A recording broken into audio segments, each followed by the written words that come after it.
大家好，欢迎来到松说新语。昨天啊，我们说这个马斯克参加ALL-IN峰会的一些情况啊，讲了他对经济的看法。今天呢，给大家这个做一期这个关于马斯克参加ALL-IN峰会的完整的这个视频，我们是做的这个 React， 就是全程观看这个视频啊，也加上了英文字幕和中文字幕啊，请大家和我一块儿来观看。So live from an undisclosed location with the sultry filter on. Very sultry filter on. Yeah. Having a great hair day. Yeah, that is a good hair day for you. Great hair day. My pal and your favorite CEO and Twitterer, Mr. Elon Musk. How you doing, pal? Hey. 这是这4位主持人的名字 ：Jason、Thomas、Barry。另外一位 Barry。 Appreciate you coming to the event and or coming zooming in. Yeah. What's new in your world? Well, let's see. I guess right now. I'm sort of debating the number of bots on Twitter with Parag on Twitter, currently, what I'm being told is that there's just no way to know the number of bots. It's like as unknowable as the human soul, basically. So we have no idea what level of witchcraft and alchemy is needed to determine this bot percentage. Have you determined? I said, like, why not try calling people? But I haven't got a response. You know, like, if you tried calling people or something, you know, like maybe try the that. Answer? It's not a bot. No, I don't know. But I think like that would be one of the things to do, to say, like, have you tried calling them, as opposed to like trying to read the tea leaves here? That's like impossible, you know. Obviously, you can have an account that looks exactly like a human account, or is being operated where one person is operating 1,000 accounts or something. But that person can only buy one toaster. They're not going to buy 1,000 toasters. So you care about like number of unique, real people that are on the system. It's extremely fundamental. And anyone who uses Twitter is well aware that the comment threads are full of spam, scam, and just a lot of, you know, fake accounts. So it seems beyond reasonable for Twitter to claim that the number of essentially the number of said another way, the number of real unique humans that you see making comments on a daily basis on Twitter is above 95%. That is what they're claiming. Does anyone have that experience? Exactly. I mean,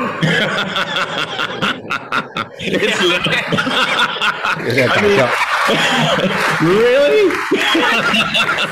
It's like, there's a bridge I'd like to sell you, you know. You know. and so, also, you can buy the Brooklyn Bridge. What do you think it is? What's the I mean, if it's not 5%, what is it?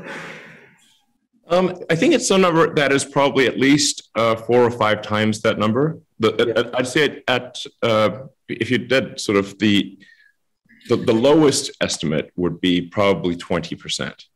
And this is a bunch of quite smart outside firms have done analysis of Twitter and looked at the sort of daily users, and their conclusion is also about 20%, but that's a lower bound. It's not an upper bound. If you look at, say, the most liked tweets on Twitter, so I have the honor of having the most liked tweet of any living human. This is thank you everyone for liking my tweet, including you, some of the bots out there, but that tweet is less than 5 million likes. It's like 4.7 or something like that, and that was where I tweeted about that next time buying Coca-Cola to put the cocaine back in. it's clearly something that the public really wants, and Coca-Cola Corporation should really think about going back to their roots. Some OG Coca-Cola. I mean, this I guess is the reason why our grandparents could sort of walk 20 miles in the snow. Because they had Coca-Cola with cocaine. This is the real reason. Anyway, that is literally the most popular tweet of any living human. But Twitter says that the sort of monetizable daily active users is 217 million. So why would it be that the most popular tweet ever basically is only 2.5% of the entire user base? This seems a very, very low number. And the most popular tweets generally are clustered around that sort of 4 million like level. So it's sort of call it like basically 2% or less than 2% of the daily active users. And technically monetizable daily active users is how Twitter refers to it. So it just seems, how is this possible? Surely there's something that maybe 10% of people would like, not merely 2%. Well, actually, if you think about it, Elon, there's a corollary on YouTube. What's the total user base of YouTube, and what have the most popular videos gotten there? Yes. And I think there's a billion or two, maybe a billion people using YouTube, and the most popular videos have tens of billions of views. Yes. So that might be instructive. Exactly. That ratio makes a lot more sense. So there's something that doesn't add up here. And my concern is not that, is it like, is it 5 or 7 or 8%, but is it potentially 80% or 90% bots? Yeah. Is it, I mean, I certainly know there's some real people on Twitter, but is it an order of magnitude? Is it 50% instead of 5? And that's obviously an incredibly material number. Especially since Twitter relies primarily on brand advertising as opposed to specific click-through advertising where you make a purchase. If you make a purchase, it doesn't really matter that much. But for brand advertising, which is really just awareness advertising, it matters if real humans are seeing that or not. Yeah, and so I guess stepping back for a second, people are curious why you want. 这段啊，主要是讲了这个埃隆·马斯克呢对于 Twitter 给他的这个说法，就是说他是机器人数量的不超过 5%。那马斯克认为呢，显然是超过了这个数字啊。他以及这个周边的其他的做 Twitter 研究的公司都认为呢 ，Twitter 的假账户数量呢超过了 20%。他说呢，这是一个最低线，甚至比 20% 还多。那这个就形成一个问题啊，就是 Twitter 的广告啊，它不是点击广告，它是告知广告，就是你看一下那种展示类的广告。所以呢，如果你的这个真实用户数量这么少，那肯定就要影响它的广告收入，影响这个客户在 Twitter 上的投的这个广告的效果。这也是马斯克这个目前终止 Twitter 购买的一个最主要原因，就是fake accounts 假账户的问题。接着他们会聊这个关于是左还是右啊，美国政治上的一些特点。To buy Twitter, why is this so important to you? And then, I guess, what are the chances you think the deal gets done at this point? So a two-parter. Why is it so important to you? I mean, some of this I've articulated before, but I think there's a need for a public town square, digital town square that where people can debate issues of all kinds, including the most substantive issues. And in order for that to be the case, you have to have something that is as broadly inclusive as possible, that has as much of the people on the platform as possible, where it feels balanced from a political standpoint, it's not biased one way or the other, and where the system is transparent. This is why I think it's important to put the algorithm on GitHub and actually allow the public to see it and critique it and improve it. And if there are any manual changes, sort of shadow banning as it's called, or increasing or decreasing the prominence of a tweet that's done manually, that should be noted so you know what has happened. And it's not just you're just where it is right now, where you don't know what the heck is going on. Why is one tweet doing well? Why is another tweet not? Is it the algorithm? Did someone manually intervene? Why are some accounts banned with no recourse, apparently? The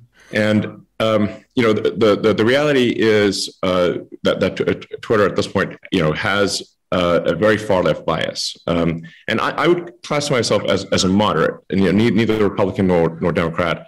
And in fact, I have voted overwhelmingly for Democrats historically, overwhelmingly. Like I'm not sure.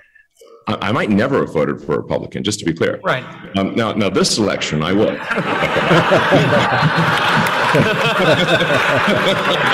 Wow. David, you okay?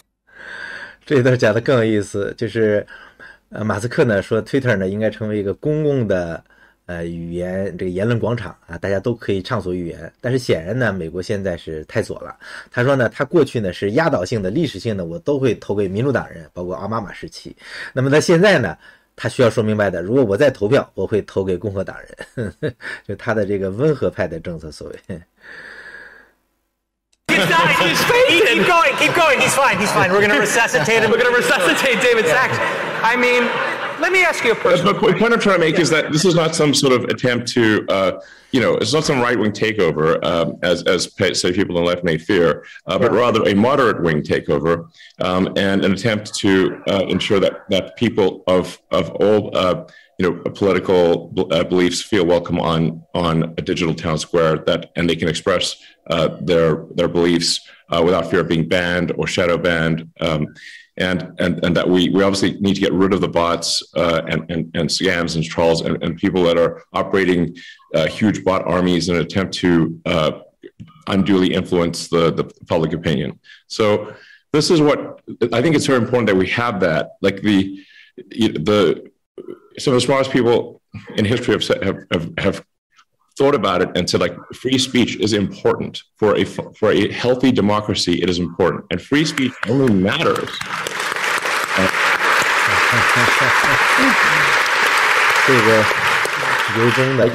Like, say, when does free speech matter most? It's when it's someone you don't like saying something you don't like. Yeah. That's when it actually matters. Obviously, and it's pretty annoying when someone you don't like says something you don't like. That's bad, but it's actually a good sign of that you have free speech. I get trashed by the media all the time. It's fine. I don't care. Do it twice as much. I couldn't care less. But it's indicative of the fact that even though I have like a lot of resources, I do not actually have the ability to stop the media from trashing me, and that's actually a good thing. Yeah. I have to ask, with regard to this current administration, I know how hard you work on the car company, and then Biden, you've been a lifelong Democrat, you've donated to Obama and to everybody, probably never voted Republican, and yet, and the same is true for Joe Rogan. Joe Rogan is, a Bernie Sanders supporter. And that the Democratic Party has been openly hostile to Joe Rogan, and Biden can't even say the word Tesla or invite you to the White House when they do an EV summit. I'm curious, just on a very personal basis, what does it feel like to have that experience where the party you supported won't even say the name of your company or invite you there? They should be celebrating the work you're doing. Yeah, I mean, it definitely feels like this is not right. Like this is... The issue here is that there's just the Democratic Party is overly controlled by the unions and by the trial lawyers, particularly the class action lawyers. And generally, if you'll see something that is not in the interest of the people, on the Democrat side, it's going to come because of the unions, which is just another form of monopoly, and the trial lawyers. That's where actions will be happening from the Democrat side. They're not in the interest of the people. And then, to be fair, on the Republican side, there's if you say like where there's something like not ideal happening, it's because of corporate evil and religious zealotry.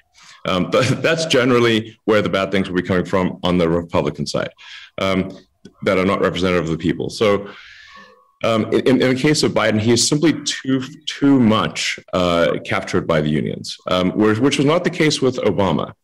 So in the case of Obama, you could have, he was sort of quite reasonable, and I think he took more of a view that, obviously you need to take the concerns of the unions into account, but there are bigger issues at stake, and unfortunately, Biden does not do that. Elon, I have a Tesla question. I read today, it's incredible. There was a Bloomberg article that said the following. So the setup is this. It said, since you went public, Tesla's up 22,000%, 11 quarters of sequential profitability, so hitting on all cylinders. But the public analyst... We had cylinders. That's a car joke. That's a combustion. Firing, we're stepping on the gas pedal, firing on all cylinders. Turbocharged. But analysts, when they put out their projections, okay, it's one of the most enormous bans for any company in America. The price targets for Tesla, despite all of this success, some have it at 200, some have it at 1,600. It's all over the place. You tweeted a couple months ago, Tesla's not a company, it's like 6 companies inside of a company. Like you've had to build this. Yeah, maybe more. Can you just explain to people all these companies inside this super company, just so folks have a sense of what had to be done to get here? Okay, I mean, this question requires thought, and I'll probably be leaving out quite a few things. But if you look at, say, what does a typical car company do? What they do is they assemble vehicles and they send them to dealers, and they manage the supply chain. They might make the engine, or typically will make the engine, but most of the parts are made by suppliers. And a lot of the actual technology development is done by suppliers, and most of the vehicle software is done by suppliers. So the actual amount of real work done by car companies, what you think of sort of like a GM or Ford, is not actually that much. So they don't do sales, they don't do service. So in the case of Tesla, for example, we do our own sales and service. We don't have dealerships. Then Tesla also has by far the biggest network of superchargers, sort of the electric equivalent of gas stations. So we built an entire global supercharger network, which is still the most advanced and by far the best way to charge your car when traveling long distance, or if you live in a city and don't have the ability to charge your car because of street parking or an apartment. So the whole supercharger network, we developed the supercharger network, we deployed it. I think we have 15,000 superchargers globally. You can travel anywhere in America right now with the Tesla supercharger network. Then, in terms of vertical integration, we make the battery pack, the power electronics, the drive unit. We actually we're more integrated in the parts. We actually make so much of the car internally. We're vertically integrated, not necessarily because we think that there's some religious reason to be vertically integrated, but because the pace at which we needed to move was just much faster than the supply chain could move. And to the degree that you inherit the legacy supply chain, you inherit the legacy constraints, including their speed, cost, and technology. And then Tesla is as much a software company as it is a hardware company. So the software that runs in Tesla operates the car, operates the screen, does the charging. All of that stuff is developed by Tesla. And so we have sort of a Tesla OS in the car. I could go on for a long time. And then very importantly, Tesla has built an Autopilot AI team from scratch. That is the best real-world AI team on Earth. And if anyone else has got a better one, I'd like to see it demonstrated in a car. The full self-driving beta at this point can very often take you with 0 interventions across the Bay Area from San Jose to Marin. So through complex traffic, it's really quite sophisticated. And I invite anyone to join the beta or look at the videos of those who are in the beta. We've got like 100,000 people in the beta, so it's not tiny. And we'll be expanding that to, probably a million people, or a million, so on that order by the end of the year. So it's You had this slide. We also built a chip team because there wasn't hardware that we could run the friggin' AI on. We couldn't just fill the trunk with a whole bunch of GPUs. Because it would have taken a trunk full of GPUs that would have been very expensive and take massive amount of power and cooling just to be able to do what the Tesla designed full self-driving computer can do. So, and we started a chip team from scratch, designed it. It was the best in the world, and still is the best in the world several years later. And we also then we're designing a Dojo supercomputer to be able to process all the video that's coming in from billions of miles of data, because just sort of like the way that it's very difficult to compete with Google because they have so much data and they have all the people doing searches all the time, and humanity is training it. But the same is true of Tesla. You really need billions of miles and ultimately tens of billions of miles of training data combined with a sort of a vast training computer, and then optimize inference hardware in the car, and state-of-the-art AI and training and specialized software across the board to be able to achieve a full self-driving solution. I just want that when he opened Tesla Gigafactory, remember this 7 years ago? I'll just tell the audience a story quickly, Elon. He puts a slide up there and he says, guys, we're not actually building a factory, we're building a machine that makes machines. And he puts the layout of the factory and it looks like a chip. And it was basically like how you would actually lay out a microchip if you were, you were like a layout engineer. It was the craziest thing I'd ever seen. And I was like, that was when I first got it. Yeah. You walk N10 and you see what's happening. And you have an insurance company. Now you're doing insurance for Tesla owners. And an Uber competitor. Right. And eventually a robo-taxi Uber competitor, RIP. I mean, insurance is not quite significant. Now, are you okay? I'm okay. Okay, yeah. Okay. Because the car insurance thing is a bigger deal than it may seem. A lot of people are paying, 30-40% as much as their lease payment for the car in car insurance.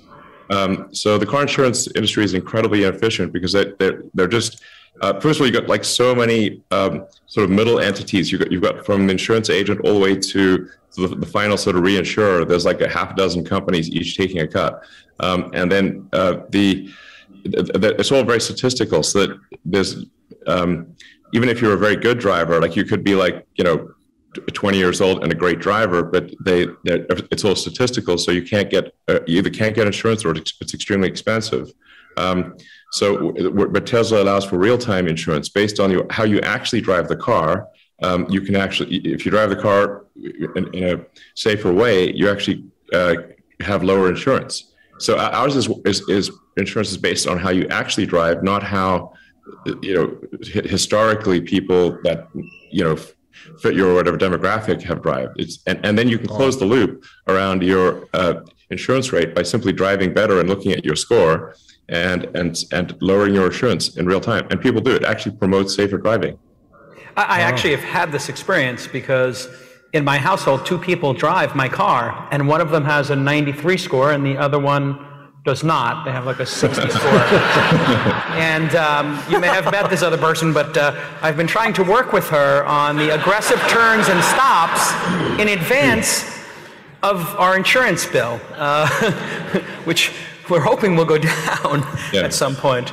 The one question, is this Twitter deal going to get closed, do you think? What are the chances here? Well, I mean, it really depends on a lot of factors here. I'm still waiting for some sort of logical explanation for the number of sort of fake or spam accounts on Twitter, and Twitter is refusing to tell us. This just seems like a strange thing. Wait, sorry, are they refusing to tell you, or you don't think they really know? I mean, there's a good chance they may just have no idea. They claim that they do know. Yeah. And they claim that they've got this complex methodology that only they can understand. But the guy who landed 2 rockets simultaneously when you do the witch's brew, you stir this cauldron, and then you throw the knuckle bone, and double, Cogsworth, toil and trouble. And then suddenly it comes to you in a dream. I don't know.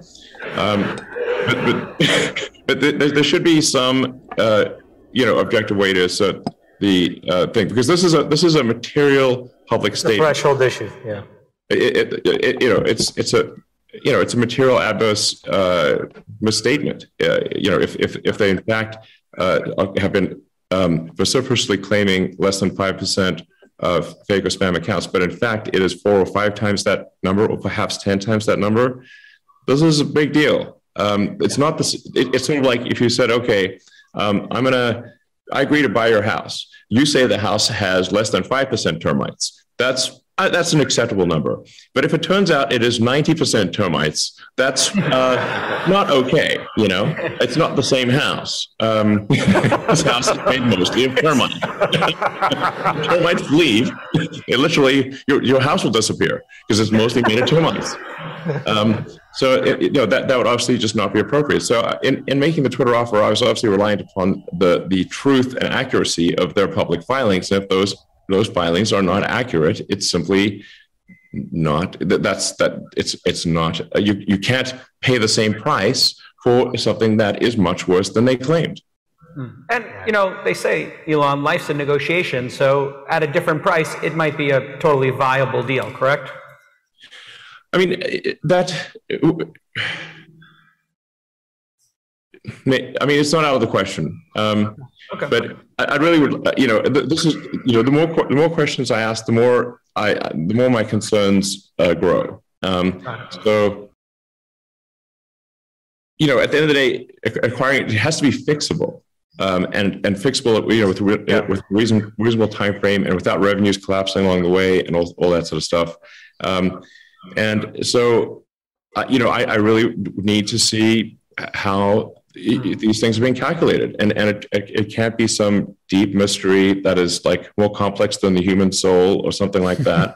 It's got to be, I think we can apply the scientific method to this and try to figure out what's really going on. And Twitter's revenue is primarily dependent, I think 70% or some of that order, on brand advertising as opposed to specific purchase advertising. This is a big deal because brand advertising is not, there's not a purchase that results from that. So it's basically, how much mind share, or like basically if you're a big company, how often do they hear your name? It's as opposed to something where you can directly measure the outcome. So that means that they're somewhat going on faith. And if that faith is undermined or reduced because of the reality of the situation coming to the fore, then Tesla's revenue, or Twitter's, start with a T, Twitter's revenue will be significantly impaired. And that's a major problem. Elon, did you have a chance to ask these questions during your negotiation? Like I said, I was reliant upon their public filings. So to the degree that they're public, and this is normal for a public company. If you make a formal filing, that is what investors are relying on, whether they are making an acquisition offer or simply buying some shares. So the accuracy of these filings is important, whether you're buying one share or the whole company. And so if these filings are inaccurate, or if they're sort of potentially blatant, it's a big deal. Elon, do you have a sense of why this has been such a persistent problem for Twitter? Do they not have the technical capabilities to solve the bot problem?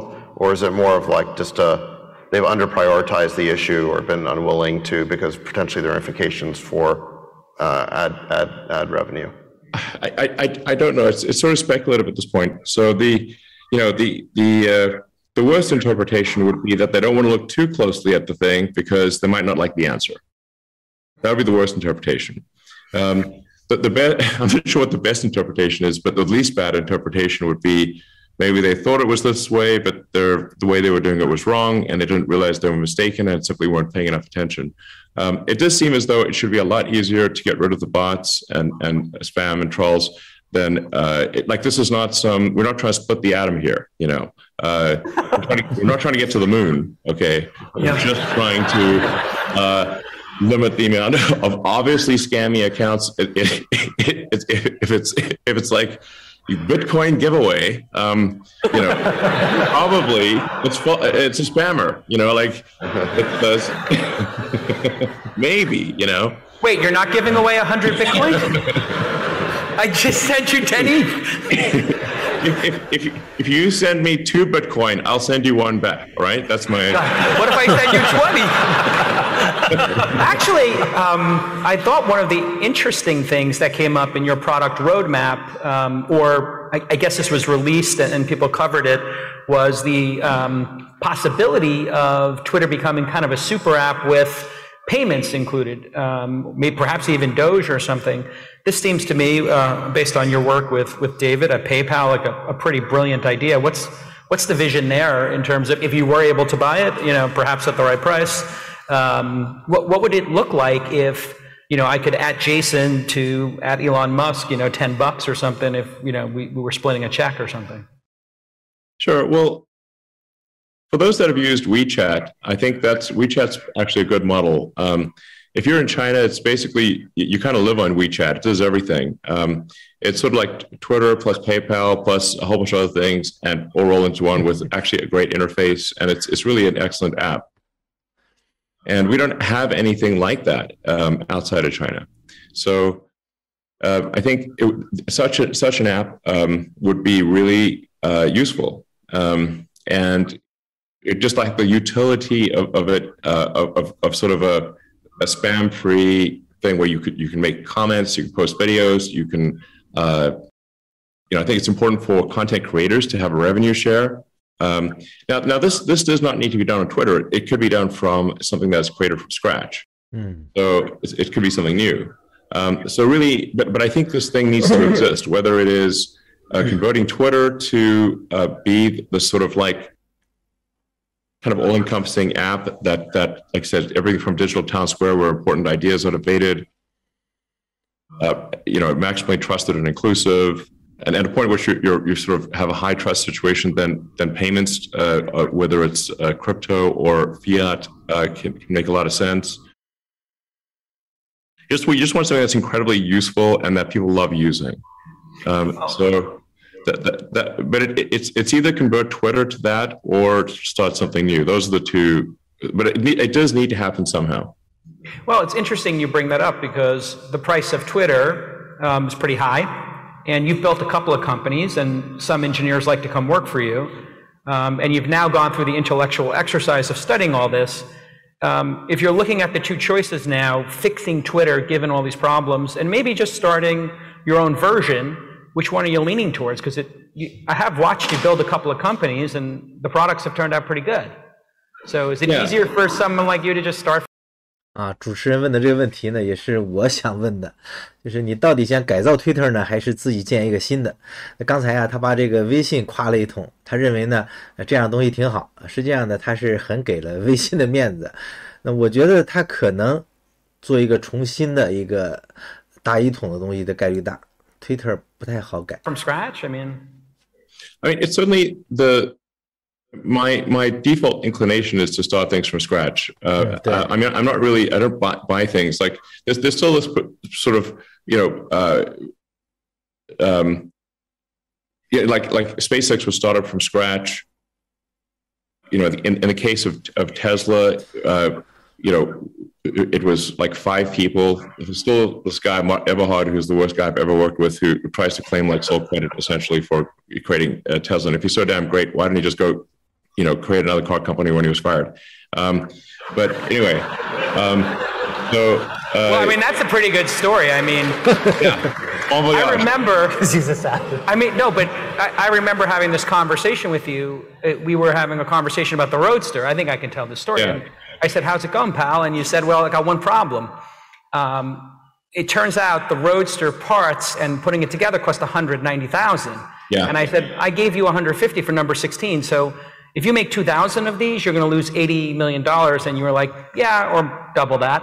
I mean, they basically, the parts of the car cost more than they were selling it for when you were starting to get involved. It was disaster. No, I got involved well before that. Well before that, yes. I got involved when Tesla was nothing but a piece of paper. Let me be crystal clear. Crystal fucking clear. No, they didn't bring me in either. I was gonna start an EV company with JV Strobel, and based on the AC propulsion T0. And when I asked AC Propulsion if it was okay to do that, they said, well, there's also some others who want to create an EV company, but have not created one yet. Yes. Would you like to join forces with them? And I said, okay, well, we'll do that. That was a huge mistake. JB and I should have just started the car company ourselves. Instead, we teamed up with Everhard, Topping and Wright. Big mistake. The actual moral error here was me trying to have my cake and eat it too, which is like, I just want to work on the technology and the product and have someone else be the CEO and sort of run the business operations, because I just like working on technology and product and design. And also I was like doing SpaceX, at the time, and our rockets were blowing up. So it seemed like, okay, this is like, I always wanted to do an electric car company. This is how I can have my cake and eat it too. That was a huge mistake and fundamentally a moral error. In the end, I had to friggin' be CEO, and I didn't want to be, basically. But it's either that or the company's going to die. So we started with really just nothing, and the T0 prototype from AC Propulsion. That's the precursor to Tesla. To be 100% clear, once again, when we created Tesla, when I joined, there were no employees, there was no intellectual property, there was no prototype, there was no nothing. Yeah. To be crystal fucking clear.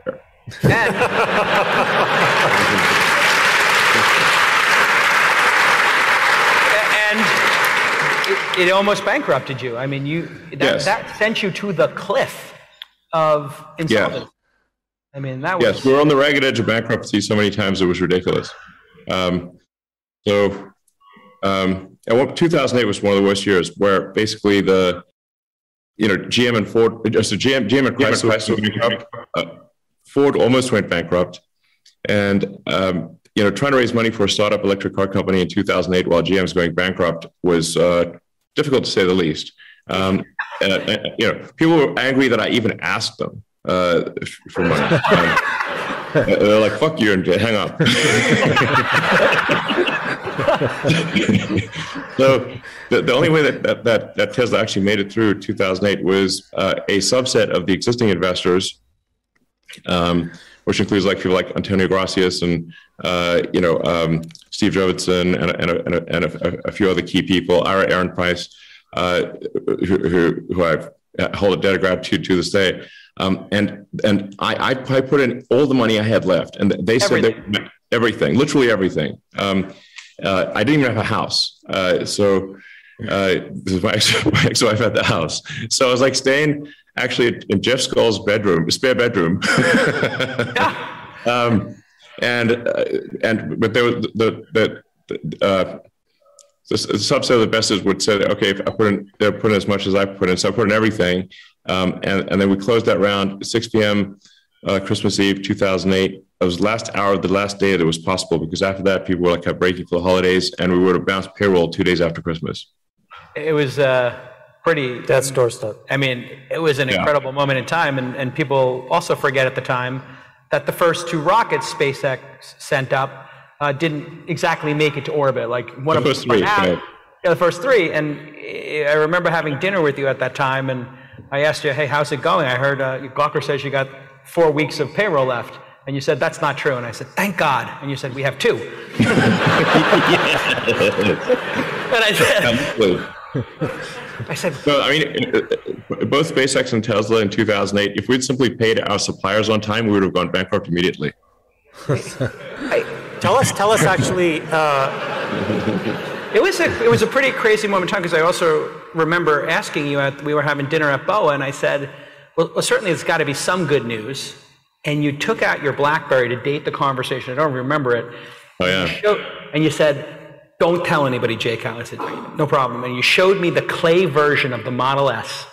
Yeah. The most beautiful car I'd ever seen. And I said, oh my God, it's stunning. How much is it going to cost? You said, I think I can make it for $50,000. I remember it was yesterday. I said, if you make that car for $50,000, you'll change the fucking world.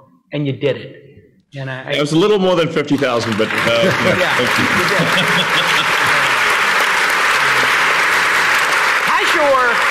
Let's ask about SpaceX. Okay, well, that's about SpaceX, but I want to ask one more personal question. Has life gotten easier for you as these companies have hit scale, or has the complexity made life even more challenging? Because those early days, it was just fighting to survive. Nobody knew who you were anonymous, and it was really just about the work. And now, let's face it, you're the world's most famous guy, and everybody's watching everything you do, but these companies are also very big. So what's life like for you today? Are you enjoying what you're doing every day? Well, I mean, it's somewhat of a roller coaster. So there are like good days and bad days, and there are also crisis issues. And, you know, like sort of, you know, knock on wood, like we're not like facing, you know, death in the face. Like it's definitely like quite stressful when like, you know, death is like trying to eat your face off, and like the foam is like, you know, just getting and like, yeah, right there, you know. No, it's pretty stressful in that situation. So like, right, you know, both SpaceX and Tesla have, you know, significant cash reserves. So like, you know, it's not we're staring death in the face. We can sort of see it over in the horizon, you know, so I don't want to get complacent or entitled, because but if it's not like just sort of foaming at the mouth and gnashing, trying to eat your face off on a daily basis, that's certainly, we've moved on from that point, and hopefully never return. But there are a lot of issues that need to be, it's just like if you're a CEO of a company, the chore level is high. And if you don't do your chores, then the company goes to hell. And I hate doing chores, frankly. So who does? So that's the real, like there's a whole bunch of sort of, you know, personnel issues and legal issues and things that I don't find enjoyable to work on. But if I don't work on them, the company suffers. So it's more like just the sheer volume of work is insane. That's the, and then you know, go add to it with, you know, Twitter or something like that. Yeah. So, I mean, honestly, on your extra processor. Yeah. Yeah. I mean, I have a habit of biting off more than I can chew, and then just sitting there with like chipmunk cheeks. Tell us a little bit about where we are at SpaceX, like how you fund the ability to go to Mars, but then also commercially still build a conventional space business domestically. I think this Russia thing was probably really good for SpaceX. If you want to just tell us a little bit about that. Sure. Well, I mean, the goal of SpaceX is to develop the technology that enables life to become multiplanetary, and make humanity a spacefaring civilization, which I think is a very exciting, inspiring thing. And it's like one of those things where you can, that I think just makes kids like be excited about the future. And we need things that are inspiring and exciting and make the future seem like it's going to be better than the past.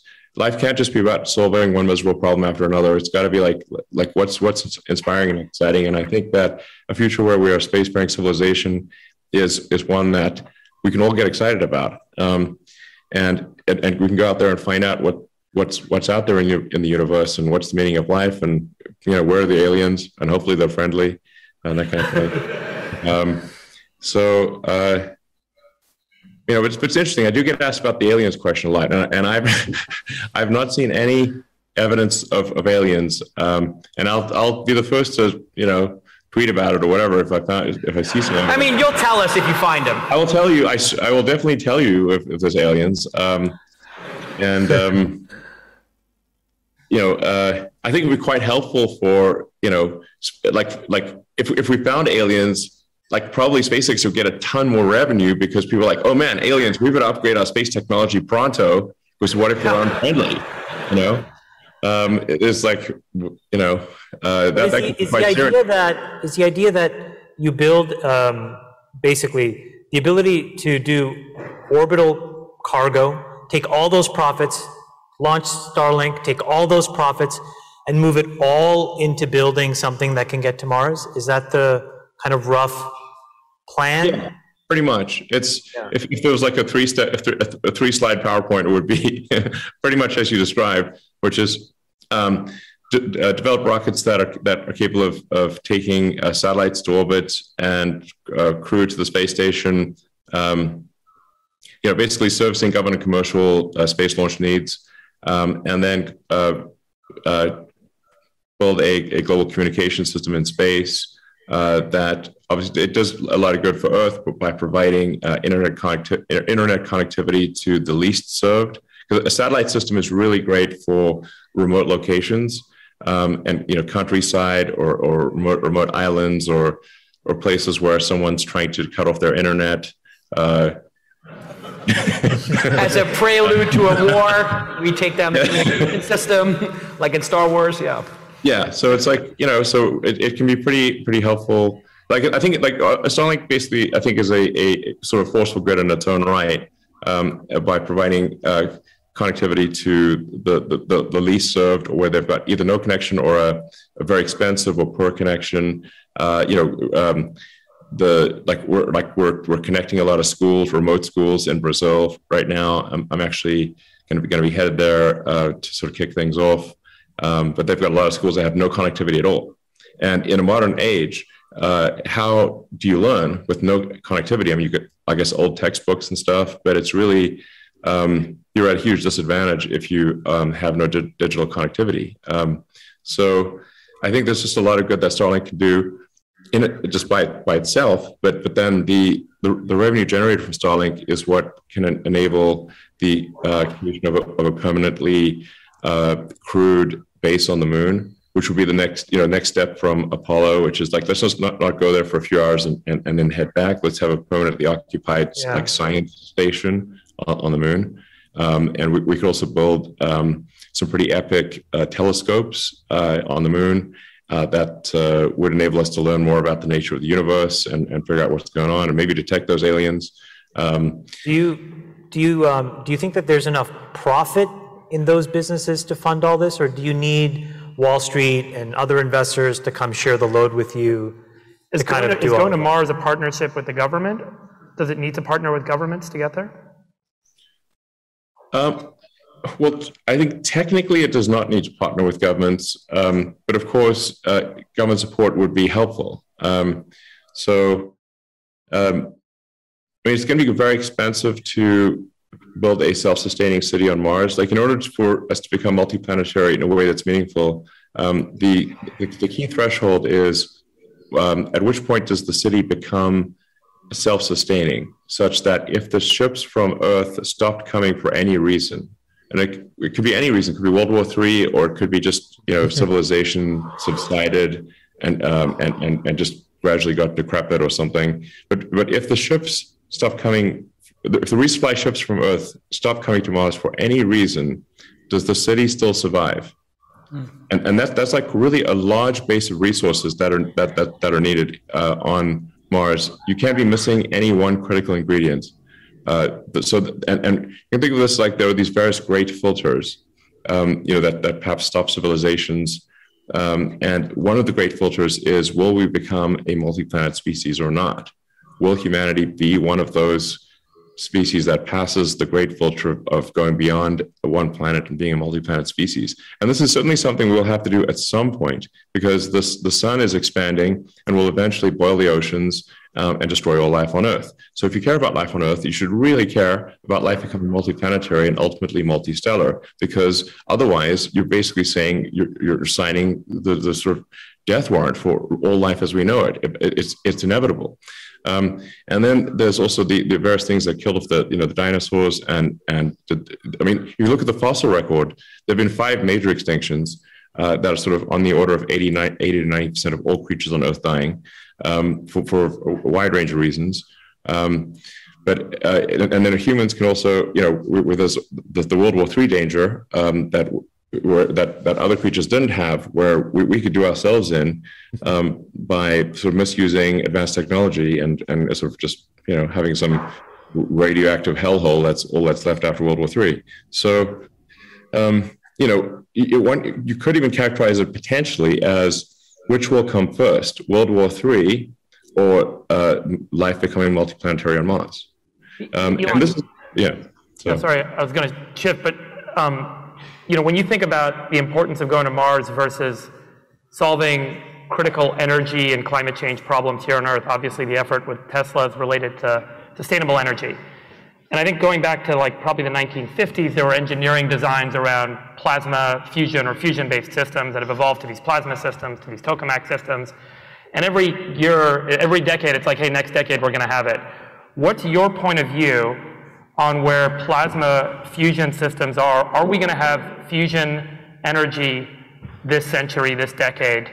And does it create limitless energy where the electricity production goes up by 10,000-fold and the price of electricity drops by 10,000-fold? And then what does that world on Earth look like if that happens? So I guess the question is like, is that technology real?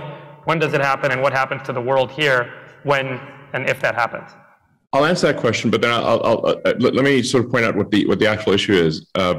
If the question is like, is it possible to solve fusion energy? 100% yes, definitely, is for sure.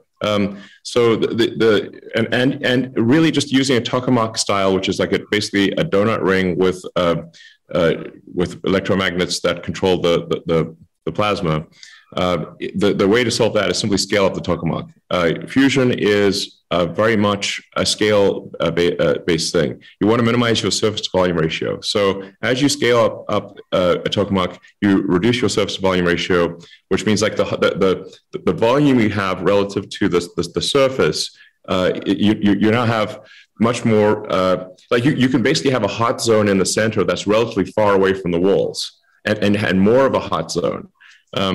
So it's not, in my mind, a question as to whether fusion can work, but there is a question as to whether it is economically viable, and whether it is competitive with alternatives. I think that the economic viability of fusion is a much bigger question, and I think the answer probably is that fusion is not competitive economically. I think that is. I would say it's probably not competitive economically by an order of magnitude. Where does it break? Is it a materials breakdown, or where does it break down economically? Well, so you can't just use normal hydrogen. You need to use like deuterium and tritium, like unusual forms of hydrogen. Helium-3. There are some other types of fusion that could be used, but these are just not. They're not like there's not a lot of this raw material. It's quite difficult to get the raw material. So first you have to get the raw material. That's very, so expensive raw material, and then it's not just about generating the energy. You've got to turn that energy into usable electricity. You can't just have a hot thing. Okay, so the hot thing has to translate to usable electricity. So I think you've got a cost of fuel issue, which is very significant. You've got a whole bunch of knockdowns from when you generate the heat to when you actually convert that into electricity. You've got some very difficult maintenance issues with a fusion reactor. And that should be then compared to alternatives. The sustainable energy alternatives that I think are overwhelmingly more competitive are solar energy, wind, geothermal, hydro, some tidal energy, but it's really primarily solar and wind. Now, and you can really say, like, why bother creating fusion on Earth when we have a gigantic fusion reactor in the sky that just works with zero maintenance, and it shows up every day? Right. It's pretty consistent. Yeah. But Elon, can we scale to 1,000x or 100x our electricity production here using solar and other renewable sources? Yes. So the amount of surface area you need to power the United States is remarkably tiny. So you need like basically roughly 100 miles by 100 miles of territory, and it obviously doesn't need to be in one place in the United States to power the United States. It's like a little corner of Texas or Utah, the entire country. And then if you could basically power you probably 10x the just with solar alone, without displacing anyone's home. Power an economy 10 times the size of the United States in the United States on land. When energy prices, if you extend that to water, because Earth is 70% water. Yeah. I mean, you could say, okay, now we could probably have a civilization that is 100 times as energy intensive as we currently have it. And so what does that look like was the last part of my question, which is a world where energy costs are, say, let's 100 times cheaper than they are today, and we have 100 times more energy production capacity. What changes about civilization? What do we do differently, and what do we see change most kind of dramatically? Well, currently we're not, because of just generally low birth rates almost worldwide. Civilization is not headed to have a population that is an order of magnitude greater than where we're currently. We're currently headed towards a population decline, and this is almost everywhere in the world. So, it basically seems as though as soon as you have like urbanization and education beyond a certain level and income beyond a certain level, birth rates plummet. And so as countries get wealthier, their birth rates plummet. It's somewhat counterintuitive because people will say like, well, it's too expensive to have a baby. Nope, the wealthier you are, the fewer kids you have. The more educated you are, the fewer kids you have. So it's the inverse. So I'm not sure who would use all that energy unless there's a significant change in the birth rate. Or we have a very robot-oriented economy. So that's also possible. So if we've got a lot of, four-wheeled robots in form of cars and androids, so humanoid robots, then you could certainly see that there'd be perhaps a need for an order of magnitude more energy. But it's not coming from the humans unless something major changes on the human birth rate level. This, by the way, is I think the biggest single threat to civilization right now is the. Yeah. Why do you think societally people just make those decisions when they become more affluent? Is it that they just become more selfish, or there's more things for them to do and they have more money to spend on themselves, and they say, you know what, I don't want to have a large family. I want to, go to Coachella. Yeah. Well. There is this like weird like mind virusy thing where some people think like having fewer kids is like better for the environment. Yeah, that's crazy. This total nonsense. Nonsense. The environment is going to be fine. They're going to be fine even if we doubled the size of the humans. And I know a lot about environmental stuff. So we can't have civilization just dwindle into nothing. And Japan's a leading indicator here. Like Japan's population declined by 600,000 people last year. They had the lowest birth rate in history. It's pretty bad. So I don't know. I think so. This one element of it is a lot of people just think that having kids is somehow bad for the environment. I want to be clear, it's not. It's essential for maintaining civilization, that we at least maintain our numbers. We don't necessarily need to grow dramatically, but at least let's not gradually dwindle away until civilization ends with us all in adult diapers and in a whimper. Like, we don't want civilization to end in adult diapers with a whimper. That would suck. That'd suck, yeah. Bleak and sad. Well, I mean, and you and I have had this conversation. I mean, in Japan, I had two people tell me when I was there, like, I think it's immoral to bring humans into the world. I mean, people have gotten very sad about the future. It's kind of crazy. The world's great. Life's awesome. Yes. No, there's literally, I've heard many times, how can I bring a child into this terrible world? I'm like, have you read history? Because let me tell you, it was way worse back then. Okay? Yeah. Now's a good time. Now's a good time to be born. Hey, listen, I know you're super busy, but I wanted to ask you about the move to Texas, because I've been thinking about it. Austin, California, I don't know, some senator told you to go fuck yourself, and we don't need you I think there's been a couple senators who said that, actually. Yeah, it seems to be turning into a bit of a trend. But how has building the Tesla Gigafactory, which I got to see in Austin a couple of weeks ago, and it was one of the most inspiring things I've ever seen. I mean, I don't know how many months it took to build there, but how long did it take to build that dreadnought? And then what would have taken to build that in California under Gavin Newsom? So we built the Giga Texas, which is the biggest factory in North America, I think possibly the biggest factory in the world. And it's 3 times the size of the Pentagon, to give you a sense of scale. Okay, this is friggin' big. It's like, it's weird. It's like so big, it's weird. Like it's like. I was trying to find you in it, and I was trying to drive around, and it took me about 45 minutes to find you. Yeah, like, no, you have to like call, you can't like find someone in the building. You have to call them on their cell phone and say, where are you, you know? Yeah. I mean, the building is like just under a mile long, and we're actually going to extend it. It will be like literally a mile long and about a quarter mile wide, and it's 80 feet tall. So it's just ridiculously big. And when you think about it, like for a manufacturing situation, like what are the two things that really define manufacturing competitiveness are economies of scale and technology.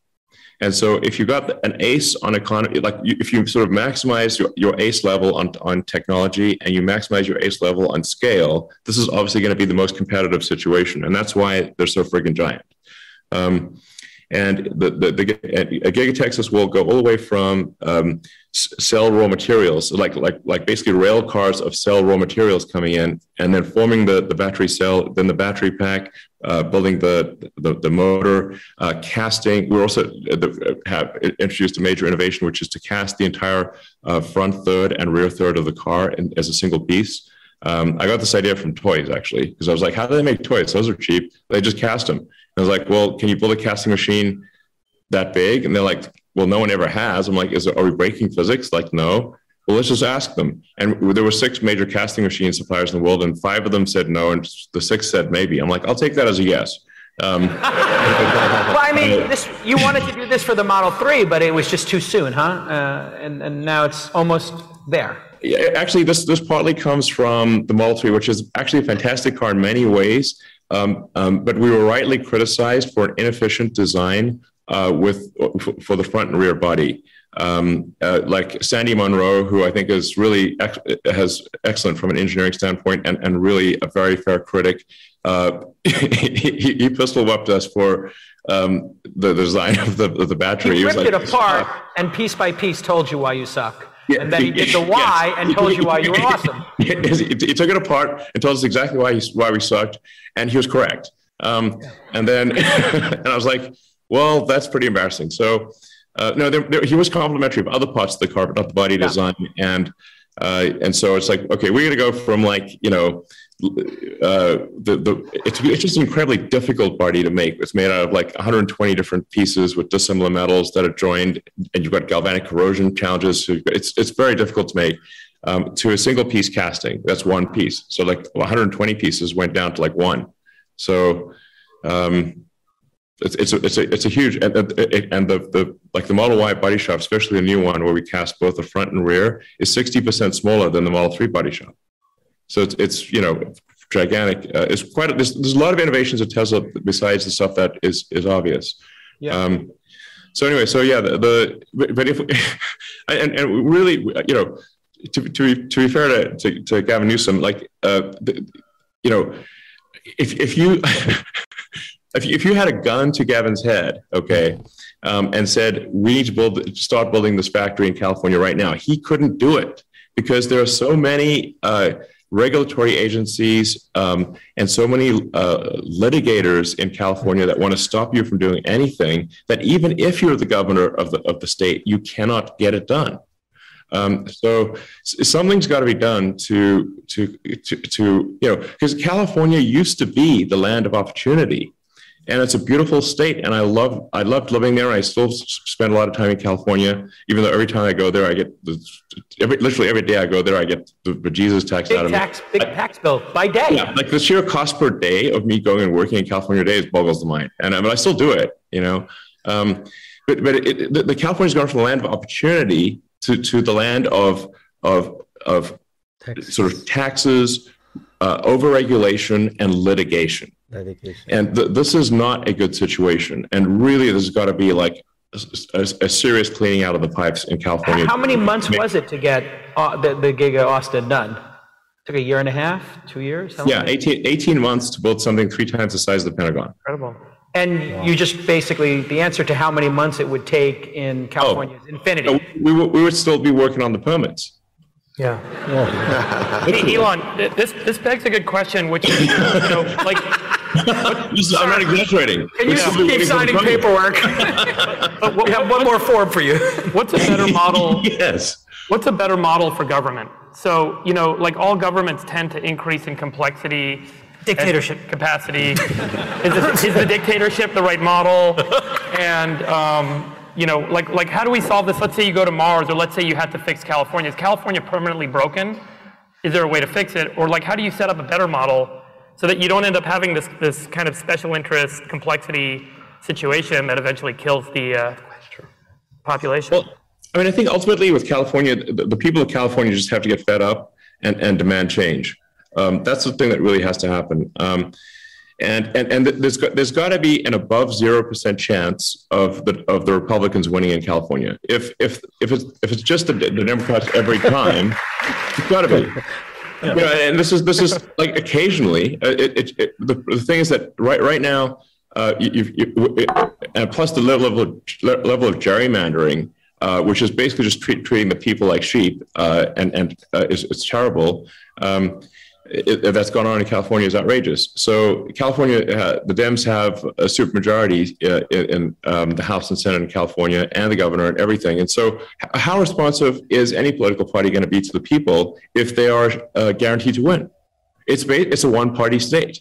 Yeah. And so I'm not saying that, go and sort of elect the Republicans every time, but if it's never, you're just making California a one-party state. They will no longer be responsive to the people, and will only be responsive to those that funded their political campaigns.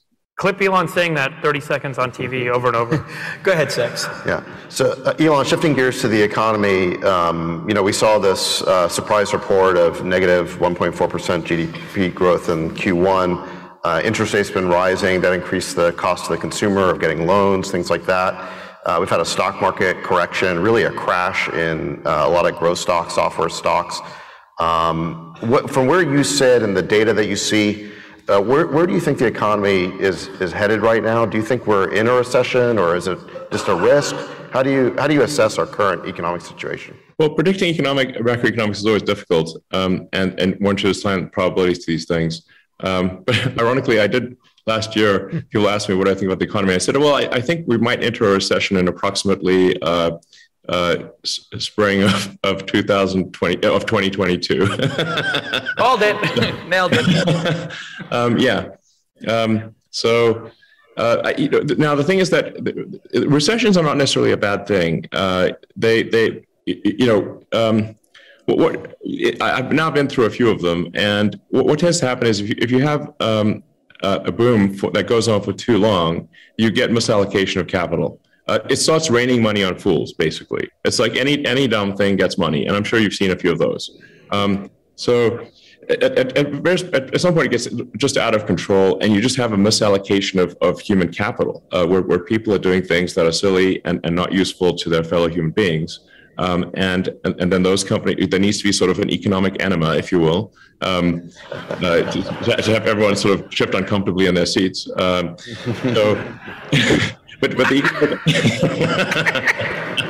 I'm sorry, it's just I'm visualizing it. The economic enema. I mean, listen, it's got alliteration. This too shall pass. This too shall pass. Eventually, the economic enema does its job. It clears out the pipes, if you will. Yes.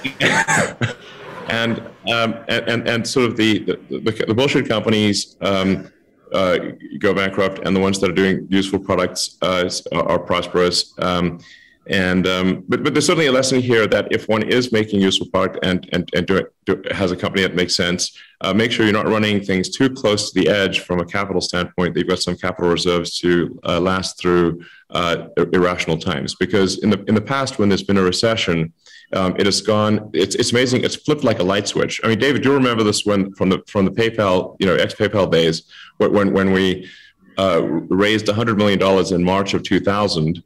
And we had the demand was so high, we had people like VCs like just literally without even a term sheet, wiring money into our account. We'll send the term sheet later.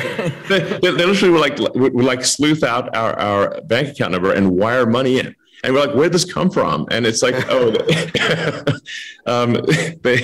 so it was like, there was literally fire hosing money in March of 2000.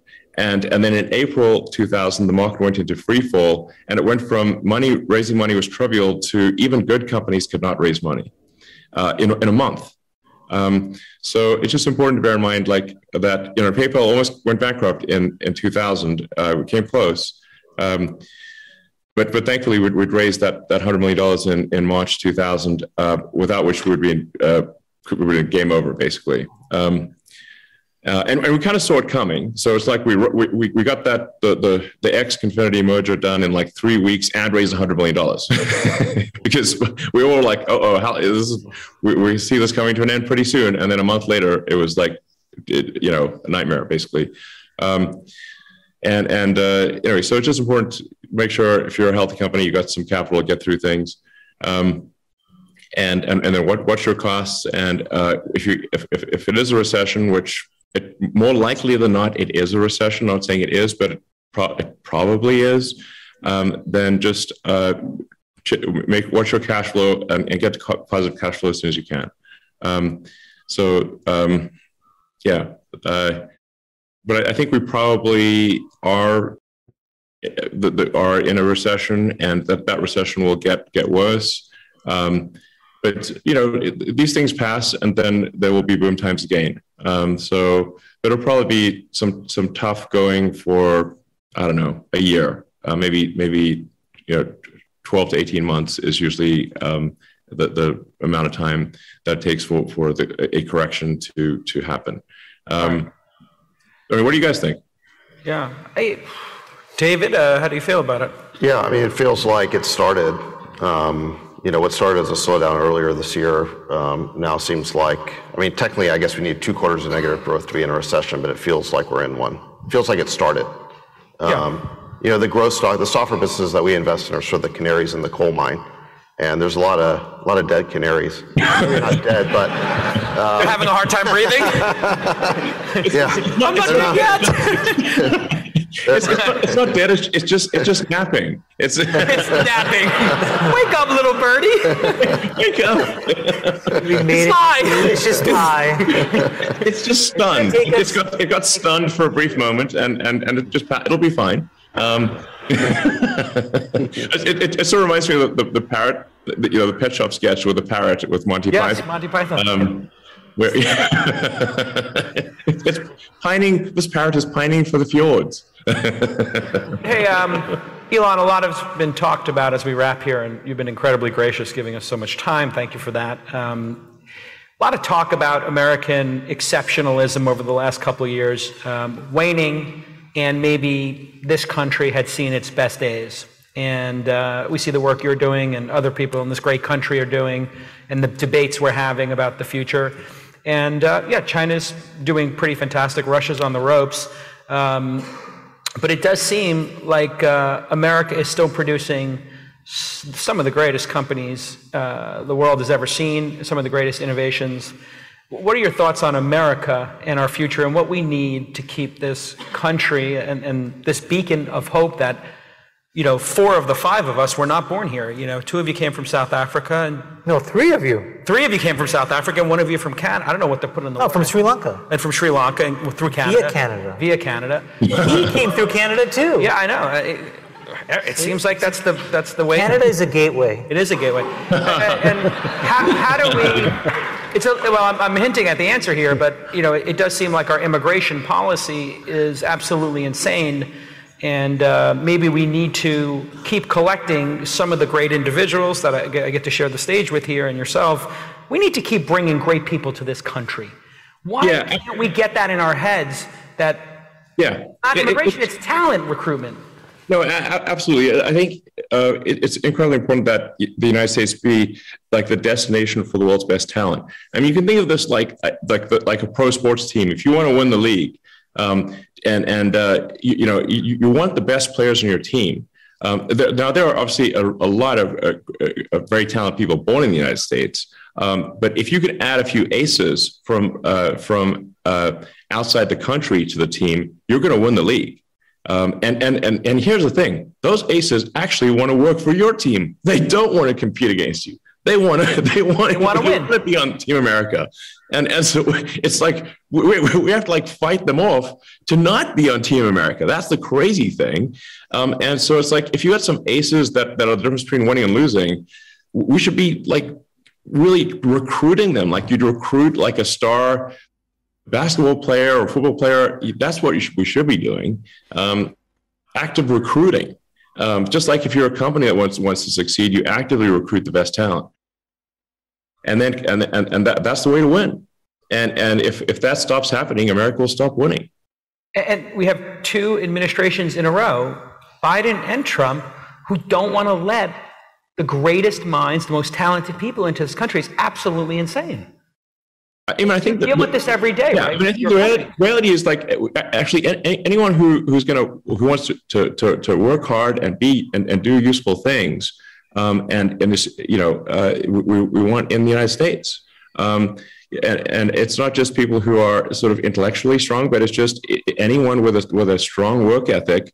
If they're coming from Mexico or if they're coming from Europe or China, wherever, it's just if they're like going to come here and crank hard and contribute more than they take, hell yeah! I mean, it's a no-brainer. Have you been disappointed in the similarities between Biden and Trump on this? Like maybe you could have expected it from Trump because that was the rhetoric he needed to use to get elected. But it's not as if Biden has flipped the script and said, okay, we're going to go 180 degrees in the other direction. He's kind of kept it the same, which has been really surprising, actually. Man, it's hard to tell what Biden's doing, to be totally frank. I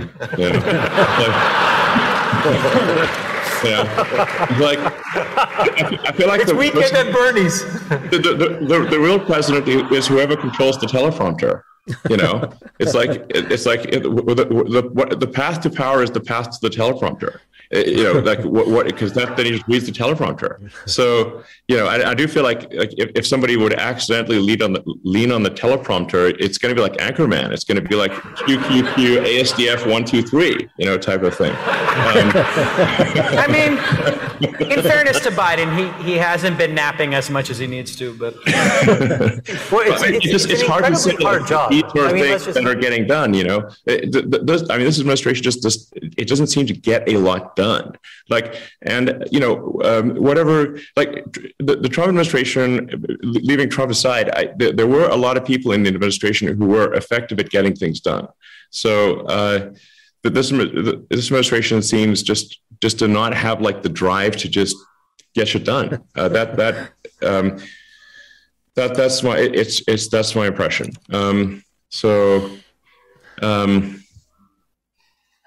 We definitely need to fix immigration policy. Like we had COVID, which was an issue, and so that was like one reason to like not, I guess clamp down on it. But now we moved on, and so let's just make sure we're getting top talent in the United States, and really I'd say broadly, it's anyone who wants to work their ass off and contribute more than they take to the economy. Like that's just necessarily going to make for a stronger, better society in America. Elon, did you see Jeff's Bezos's tweet back and forth with Biden, where Biden, I think, was talking about inflation, but then he correlated that to taxing corporations, and Bezos said this is misinformation and disinformation, et cetera, et cetera. What do you think about that whole exchange then back and forth? I mean, the obvious reason for inflation is that the government printed a zillion amount of more money than it had, obviously. So it's like the government can't just have issue checks far in excess of revenue without there being inflation. Velocity of money held constant. So unless there's something would change with velocity of money, but it's just if the federal government writes checks, they never bounce. So that is effectively creation of more dollars. And if there are more dollars created than the increase in the goods and services output of the economy, then you have inflation. Again, velocity of money held constant. This is very basic. This is not like super complicated. And if the government could just issue massive amounts of money and have and deficits didn't matter, then well, why don't we just make the deficit 100 times bigger? Okay, yeah. The answer is you can't, because it will basically turn the dollar into something that is worthless. So, and various countries have tried this experiment multiple times. It's not like, oh, I wonder what happens if this is done. Yeah. Have you seen Venezuela? Like the poor people of Venezuela are, have been just run roughshod by their government, and so obviously you can't simply create money. The true economy is very important. Like the true economy is the output of goods and services. It's not money. It's literally what is the output of goods and services. Money is simply a way for us to, or anything that you call money, is a way for us to conveniently exchange goods and services without having to engage in barter, and also to shift obligations in time. Those are the two reasons that you have money. This thing called money. It's really a database. Money is an information system for labor allocation and for exchange of goods and services and for translating in time. And the quality of that information is a function of it's like you can apply information theory to money, and I think it helps explain why one money system is, or why one action is better than another. And so, if like the money, you just like an internet connection, you'd want something that's high bandwidth, low latency and jitter, and is not dropping packets, does not have a lot of errors in the system. And the same is true of money. You want, and really, like you said, what did PayPal really do? That it helped improve the bandwidth, the speed at which money could move. Instead of mailing checks back and forth, which amazingly that was what people did in 2000. You could now do real-time exchange of money, and now you could ship your goods immediately instead of mailing a check and waiting for the bank to clear the check. So, the ultimate thing that with PayPal, or if it sort of was in the X.com, sort of went more less sort of niche payments and more sort of broad financial, would be to simply disintermediate all the heterogeneous COBOL databases out there running on mainframes doing batch processing, and have a single real-time system that was secure and not batch processing, and so. It would just be, from an information standpoint, more efficient, and eventually all the batch processing COBOL mainframes operated by the banks would cease to exist. You've spent more time and built more in China than almost anybody. I mean, Apple would be the only company I could think of that's probably got a bigger footprint, but I'm not certain of that. What have you learned about China that you didn't know before you opened the factories there and started delivering cars there? And what should we know about China, as Americans? How should we think about China and our relationship with it? Because we haven't spent time there. Sure. Well, I'd say, like, China, first of all, is not monolithic. It's not like everything is not some plot by the Chinese government. There are many factions within China that compete vigorously within China, and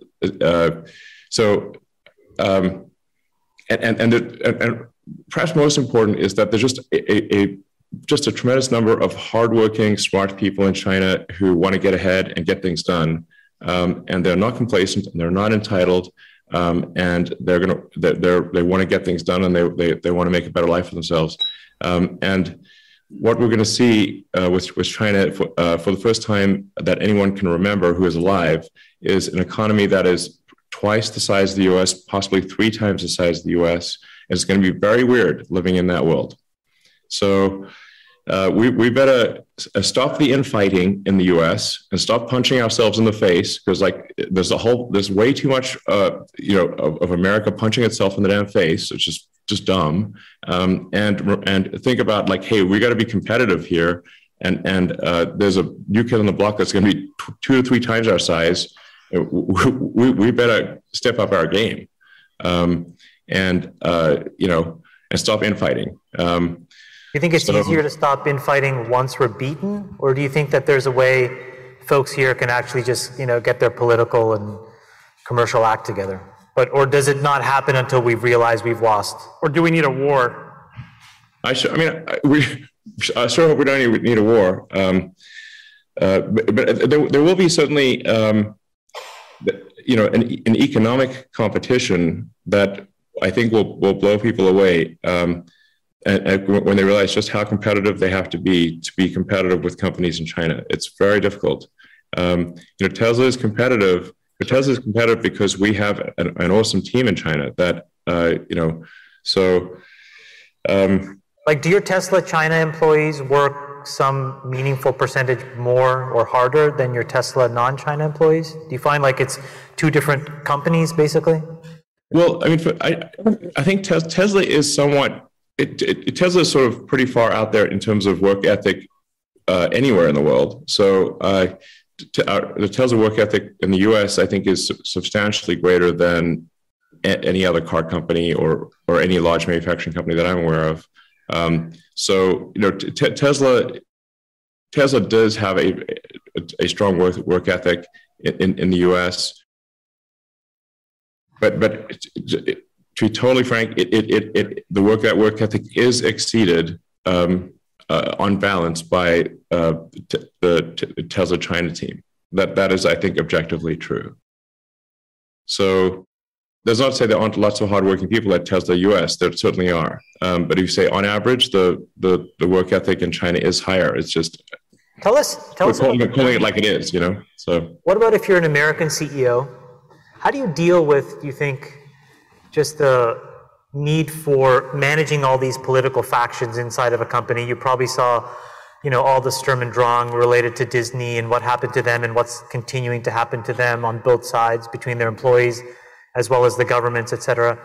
Do you have any advice, or what do you tell like young CEOs that you hang out with about how to deal with that, how to make those decisions, where you land in the spectrum of dealing with all of this stuff? The non-work issues that are related to now, going to work every day. I'm not sure I entirely understand what you mean. Like, whether it's the need for political correctness or the need for having political points of view and having to bring that and balance that in the workplace. How do you deal with that? How do you give advice to other folks about having to deal with it? Look, I think the point of a company is to produce useful products and services for your fellow human beings. It is not, some political gathering place or a thing where that's the point of a company. Like I'd say like it's, politics and other stuff should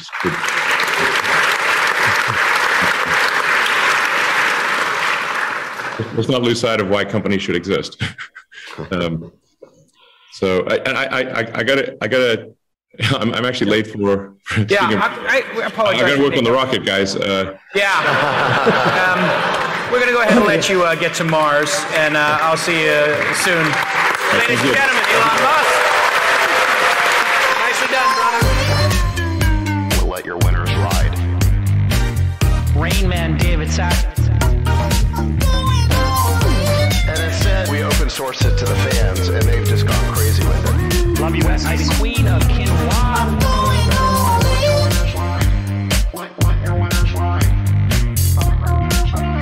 Besties are back. 好长啊，终于看完了啊！这是第一次完整的看了一遍。字幕里边有一些问题还没有更正，但是没关系，大概的意思都看到了。它这个很丰富的内容啊，首先讲的是关于特斯拉，就是关于马斯克收购 Twitter 的相关的东西，特别是关于机器人的比例的这个讨论。可以看出来马斯克是耿耿于怀啊。第二个呢是关于这个 Twitter 呢，和言论自由的关系啊，他认为现在美国太左了啊，他之前呢是绝对不会投共和党的，但是现在要进行总统选举的话，他一定会投共和党。后来他又讲了他这个 SpaceX 啊，就是让这个人类成为一个行星级别的这个生物啊，接着就谈了他关于他的自动驾驶啊，以及超级工厂的一些这个想法。他认为在加州啊，即使州长呢，你也什么事儿干不成啊，搬到别的州才能干。后边还有很多的关于他的投资理念啊，关于对宏观经济的看法，特别还提了这个日本的人口问题。应该说内容呢是非常丰富的啊。这个视频啊，对于了解这个不光是特斯拉埃隆马斯克的一些想法，甚至呢包括这个一些比较常见的啊，就是关于对这个目前世界的经济的看法啊，这个通胀啊一些其他问题都挺有帮助的。后边呢我会继续呢做这样的 react 啊。好啊，今天就和大家看到这儿，再见。